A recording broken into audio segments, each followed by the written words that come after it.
Hello friends, आप सब कैसे हो। आई होप आप अच्छे होगे। आज हम आपके लिए लेके आए हैं क्लास ट्वेल्थ है बायोलॉजी। चैप्टर है हमारा पुष्पी पौधों में लैंगिक जनन।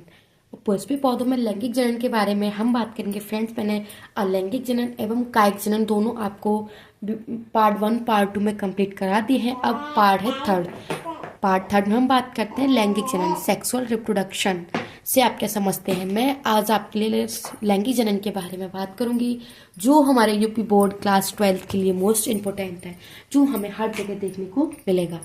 अब हम बात करते हैं लैंगिक जनन से आप क्या समझते हो। लैंगिक जनन की विशेषता बताइए। जंतुओं तथा पौधों में लैंगिक जनन के विस्तार को भी समझाऊंगी। लैंगिक जनन क्या है, लैंगिक जनन कितने प्रकार के होते हैं, मैं आपसे टू दी पॉइंट सभी बात करती हूँ। फ्रेंड्स, आपको एक एक पॉइंट क्लियर करा दूँ। आप वीडियो को इस वीडियो में आपको इस चैप्टर से मतलब ऑल चैप्टर से मैं आपको एक एक पॉइंट क्लियर करा दूंगी। और आप जो आपके लिए जो समझ में नहीं आता मुझे आप मैसेज कमेंट कर सकते हैं, बता सकते हैं कि मुझे ये समझ में नहीं आ रहा है। मैं आपको पूरी समझाने की कोशिश करूंगी। अब हम बात करते हैं सेक्सुअल रिप्रोडक्शन। लैंगिक जनन क्या है। लैंगिक जनन उच्च वर्ग के जंतु तथा पौधों में पाया जाता है। लैंगिक जनन की इकाई युग्मक मतलब गैमेटोफाइट, गैमेटो बोलते हैं। गैमेटो होता है जो कि नर तथा मादा प्रकार के होते हैं। ये नर तथा मादा युग्म आपस में जुड़कर युग्मनज मतलब जाइगोट बनाते हैं।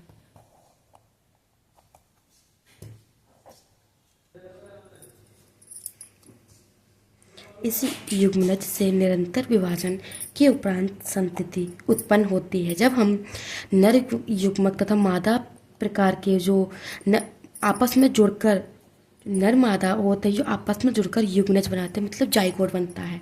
इससे हमें संतति उत्पन्न होती है। उत्पन्न होने वाली संतान जनक से थोड़ी भिन्न हो सकती है। मतलब इसमें ये कहा गया है कि जो हमारी होने वाली संतान है वो अपने माता पिता से थोड़ी अलग भिन्न हो सकते हैं। जैसे कि अब हम फॉर एग्जाम्पल के बारे में बात करते हैं, जैसे नरजीव एवं मादा जीव। नर युग्मक मादा युग्मक। नर युग्मक स्पर्म, इससे हमें मादा युग्मक बनता है। इस मादा युग्मक का दोनों का निषेचन होता है, उससे हमें जाइगोट बन के तैयार होता है। जाइगोट से संतति मतलब कि हमें संतान उत्पन्न होती है, जो हमें अपने जो माता पिता माता नर जीव और मादा जीव से थोड़ी भिन्न देखने को मिलती है। अब हम बात करते हैं लैंगिक जनन की विशेषताएं क्या क्या है। लैंगिक जनन की विशेषता, जैसे कि लैंगिक जनन में नर तथा मादा दो जनक भाग लेते हैं। नर युग्मक चल होता है और मादा युग्मक अचल होता है। मादा युग्मक एक जगह रहता है और जो नर युग्मक होता है वो आके मादा युग्मक के पास अपना जाइगोट बना लेता है। नर युग्मक तथा मादा युग्मक के जुड़ने की प्रक्रिया को ही हम निषेचन कहते हैं। मतलब जो नर युग्मक मादा युग्मक जो जुड़ते हैं उसे हम निषेचन कहेंगे। निषेचन से ही हमें जाइगोट प्राप्त होता है। इसके दौरान हमें जाइगोट बनता है। और फोर्थ है हमारा युग्मनज से भ्रूण का निर्माण होता है। उत्पन्न होने वाली संतान माता पिता से भिन्न हो सकती है। अलैंगिक जनन हम कह सकते हैं कि हमें माता पिता से भिन्न होने को बताती है। अब हम बात करते हैं लैंगिक जनन के प्रकार। लैंगिक जनन कितने प्रकारों में बांटा गया है, किन किन कारणों से, अब हम उनके बारे में बात करते हैं। फ्रेंड्स, आपको इस चैप्टर से आपको कोई सा क्वेश्चन शॉर्ट आंसर जो भी आपके लिए चाहिए मुझे बता सकते हैं। अब हम बात करते हैं प्रकार पे। लैंगिक जनन युग्मक के द्वारा होता है और युग्मक के व्यवहार रचना के आधार पर हमें 3 प्रकार के होते हैं। मतलब जो इनके प्रकार होते हैं हमने उन्हें 3 प्रकारों में बांटा है। सम युग्मकी, विषम युग्मकी, अंड युग्मज। ये 3 भागों में हमने इन्हें डिवाइड किया है।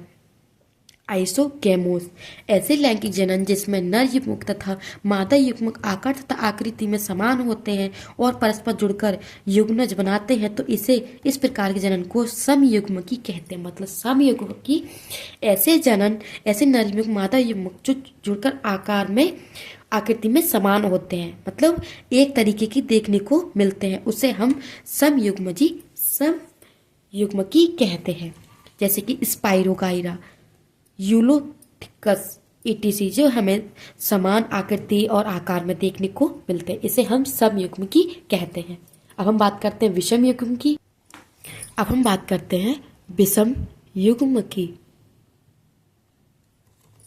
विषम युग्म की क्या है? जैसे कि ऐसे लैंगिक जनन जिसमें नर युग्मक छोटा तथा चल होता है, मतलब वो चलता हुआ होता है, जबकि मादा युग्मक बड़ा होता है और अचल होता है, मतलब वो एक जगह स्थायी होता है। एग्जाम्पल क्लोमाइडोमोनास और अन्य शैवालों में देखने को मिलता है। एग्जाम्पल की प्लस ये हमारा नर युग्मक है, मतलब छोटा, और मादा युग्मक इसमें अचल है। फॉर एग्जाम्पल आपके सामने लेके आए हैं। अब हम बात करते हैं अलैंगिक अंड युग्मक। अंड युग्मक जैसे कि ऐसे लैंगिक जनन जिसमें नर युग्मक छोटा, द्विकशाविक तथा चल होता है, जबकि मादा युग्मक बड़ा, गोल, निष्क्रिय तथा अचल होता है। मतलब जो मादा युग्मक होता है वो अचल होता है और गोलाकार होता है। ये नर तथा मादा युग्मक परस्पर जुड़कर युग्मनज बनाते हैं, मतलब इन दोनों को जो आपस में जुड़ने के बाद वो एक जाइगोट बनाते हैं, जैसे कार, मनुष्य, शेर, ईटीसी। ये अधिकों में देखने को मिलता है अंड युग्मनज। जैसे कि ये स्पर्म नर युग्मक, मादा युग्मक अचल होता है, मतलब अचल होता है, ये स्थायी एक जगह पर रहता है, इसे हम अंड युग्मज कहते हैं। अब हम बात करते हैं जंतुओं में लैंगिक जनन। मतलब जंतुओं में लैंगिक जनन कैसे पाया जाता है, किस किस प्राणी में कितने देखने को मिलता है। उच्च वर्ग के जंतुओं में वयस्क अवस्था में लैंगिक जनन की क्रिया संपन्न होती है, लेकिन लैंगिक जनन में सर्वप्रथम जंतु के जनन अंग को विकास होता है। मतलब जो जंतु होते हैं उनमें लैंगिक जनन के अंगों का विकास होता है। इसके अंतर्गत निम्न अवस्थाएं पाई जाती हैं जो लैंगिक जनन में जंतुओं के अंगों का विकास होता है। अब हम बात करते हैं इनको कितने भागों में बांटा है? 3। युग्मक जनन, निषेचन एवं भ्रूण का विकास। बात करते हैं पहले टॉपिक पे, युग्मक जनन। जंतुओं के शरीर में युग्मक के निर्माण की क्रिया युग्मक जनन कहलाती है। मतलब जो उनके शरीर में निर्माण क्रिया होती है उसे हम युग्मक जनन कहलाती है। ये युग्मक जनन अंग की जनन कोशिकाओं में विकसित होती है। मतलब जो जनन करता है वो जनन की कोशिकाओं में विकसित होता है, और नर जीव के शरीर में नर युग्मक का निर्माण होता है, जबकि मादा जीव के शरीर में मादा युग्मक का निर्माण होता है। मतलब अपने अपने शरीर में अलग अलग निर्माण होता है।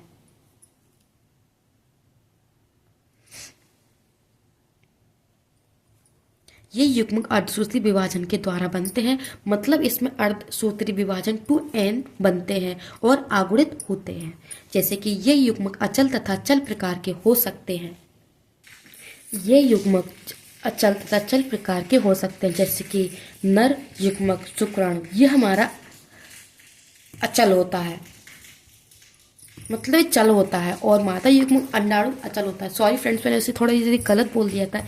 ये हमारा चल शुक्राणु होता है और मादा अचल होती है, ये एक जगह स्थायी रहती है। निषेचन। अब हम बात करते हैं अपने सेकंड पॉइंट पे, निषेचन। नर तथा मादा युग्मक के संलयन जोड़ने की जो क्रिया होती है उसे हम निषेचन कहते हैं। इनका जो आपस में जुड़ना होता है उसे हम निषेचन, फर्टिलाइजेशन कहलाता है। इस क्रिया के दौरान युग्मनज जाइगोट का निर्माण होता है। मतलब इन दोनों की जो संलयन होता है उसके द्वारा जाइगोट का निर्माण होता है। निषेचन निम्न 2 प्रकार का होता है। कौन कौन सा? जैसे कि बाह्य निषेचन, एक्सटर्नल फर्टिलाइजेशन, आंतरिक निषेचन, इंटरनल फर्टिलाइजेशन। अब हम बात करते हैं दोनों में। जैसे कि आप देख सकते हैं एक्सटर्नल फर्टिलाइजेशन, बाह्य निषेचन। जब निषेचन की क्रिया किसी जीव के शरीर के बाहर होती है तो इसे बाह्य निषेचन कहते हैं। जो क्रिया बाहर होती है, इस क्रिया में नर जंतु अपने शुक्राणु को बाहर जल में मुक्त कर देता है और मादा भी अपने अंडाणुओं को जल से बाहर, मतलब अपने शरीर से बाहर मुक्त कर देती है। ये नर तथा मादा युग्मक जल में परस्पर जुड़कर युग्मनज बना लेते हैं। जैसे कि अपने अंडाणुओं को भी जल में बाहर भेजती है और स्पर्म को भी बाहर भेजकर जो निषेचन की क्रिया होती है वो बाह्य निषेचन कहलाती है। अब हम फॉर एग्जाम्पल ले सकते हैं, जैसे कि मेढक। बाह्य निषेचन में मछली तथा उभयचर मेढक में पाया जाता है कि अपने स्पर्म और अंडाणुओं को अपने शरीर से बाहर करके निषेचन की क्रिया को पूर्ण करता है। आप देख सकते हैं जैसे कि ये हमें दिखा रहा है। अब हम बात करते हैं इंटरनल फर्टिलाइजेशन। जब निषेचन की क्रिया किसी जीव के शरीर के अंदर संपन्न होती है तो इसे आंतरिक निषेचन कहते हैं। जो किसी शरीर के अंदर संपन्न होगी मतलब उसे कंप्लीट किया जाएगा, वो हमें इंटरनल फर्टिलाइजेशन कहते हैं। इस क्रिया में नर जंतु अपने शुक्राणुओं में मादा जंतुओं के शरीर में उड़ेल देते हैं, मतलब उड़ेल मतलब अंदर कर देते हैं। जो शुक्राणु होते हैं उनको अंदर कर दिया जाता है, जो कि अचल अंडाणु के साथ जुड़कर युग्मनज बना लेते हैं। जैसे कि नर युग्म मादा युग्म की जो क्रिया होती है उससे हमें जाइगोट प्राप्त होता है। एग्जाम्पल, इस प्रकार का निषेचन स्तनधारी पक्षी या छिपकली सर्प तथा कीटों में देखने को मिलता है, आंतरिक निषेचन। अब हम बात करते हैं भ्रूण का विकास। भ्रूण का विकास कैसे होता है? जैसे कि जंतुओं में भ्रूण का विकास युग्मनज जाइगोट से होता है। ये युग्मनज निषेचन की क्रिया के द्वारा बनता है, मतलब ये जो निषेचन होता है वो युग्मनज की क्रिया के द्वारा बनता है और ये दोगुणित होता है। प्रत्येक जीव का एक निषेचित गर्भकाल होता है, मतलब चाहे सरीसृप हो, उभयचर हो या स्तनधारी हो, उनका जीवन जो गर्भकाल होता है उसका एक समय पीरियड होता है और इस गर्भकाल में वह भ्रूण के विकास की सभी अवस्था पूरी कर लेता है और पूर्ण स्वरूप से विकसित हो जाता है। भ्रूण के विकास के आधार पर जंतु दो प्रकार के होते हैं। पहला अंडयुज प्राणी एवं जरायुज प्राणी। अंडयुज प्राणी के बारे में बात करेंगे। ऐसे प्राणी जो अंडे देते हैं और उनमें भ्रूण का विकास मादा के शरीर के बाहर होता है, अंडे के अंदर होता है, मतलब जो शरीर के बाहर अंडे के अंदर होता है। अंडे के अंदर जब जीव का निर्माण हो जाता है तो वह अंडे की कवच फट जाती है और ये नए जीव बाहर निकल आते हैं। इन्हें हम अंडयुज प्राणी कहते हैं। जैसे कि एक्सटर्नल फर्टिलाइजेशन से जो प्राप्त होते हैं उन्हें हम अंडयुज कहते हैं। जरायुज कौन से हैं? जरायुज जैसे कि ऐसे प्राणी जो बच्चों को जन्म देते हैं जरायुज कहलाते हैं। इनमें भ्रूण का विकास मादा के शरीर के अंदर होता है और गर्भाशय में होता है। गर्भकाल की अवधि पूरे होने के बाद मादा नवजात शिशु को जन्म देती है। फ्रेंड्स, आप सभी को नोट्स कैसे लगे कमेंट सेक्शन में बताना एंड वीडियो को ज़्यादा से ज़्यादा लाइक करना, शेयर करना एंड सब्सक्राइब करना ना भूलें। Thank you. अगला जो टॉपिक है मैं अपनी नेक्स्ट वीडियो में अपलोड कर दूंगी, आप जाके देख सकते हैं। मैंने आपके लिए टोटल अपना जो चैप्टर कंप्लीट करा दिया है। अब वो आगे का जो है वो अपने पार्ट बाई पार्ट डिवाइड करके आपके सामने लेके आऊँगा। आपके लिए कितना हेल्पफुल होता है मुझे कमेंट सेक्शन में बताना एंड आपको जो कितना समझ में आता है, आपको कोई कमी दिखती है, कोई गलती होती है तो मुझे आप कमेंट सेक्शन में बता सकते हैं। मैं आपको उसके लिए सॉल्व करूँगी, आपके सामने लेके आऊँगी और क्या आपको समझ में नहीं आता है मैं भी वो आपको बताऊँ। नेक्स्ट टॉपिक है हमारा इसी का ही, पौधों में लैंगिक जनन। अभी हमने इसमें देखा है लैंगिक जनन